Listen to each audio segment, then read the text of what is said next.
Well, Laura, one of the kind of core mantras that we always use in the world of behavior is communication.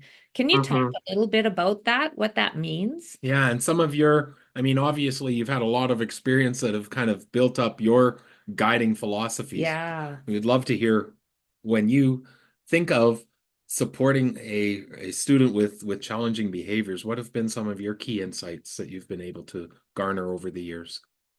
Yeah, you know what? Like when I was in the child and youth care program, we actually were required to read a book called No Such Thing as a Bad Kid. And that is one of my mantras. Actually, so I just recently retired, and when I retired, I put together little cards so they wouldn't forget me Yeah. with all of my mantras on them. Oh, neat.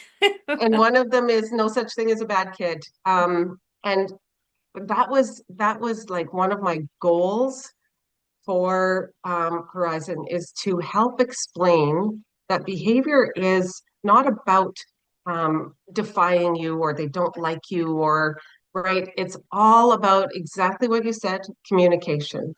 And what are they communicating to us, right? So that's what I find fascinating. I put on my detective hat, I tell people all the time to try and figure out. I mean, um, when I do the training on what causes behavior, um, it basically comes down to somehow they have the lack of tools Yeah. to be able to do what you're asking them to do, whether that be because of sensory issues, whether that be because of some diagnosis that includes impulse control or any of the executive functions, whether that be a learning disability, whether that be mental health issues.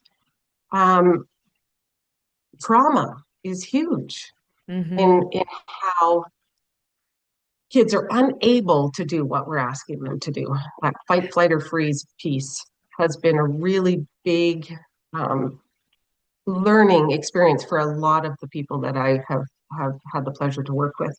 And even nowadays, health, the lack of sleep and the Yeah. addiction to the social media um, has really impacted behavior as well.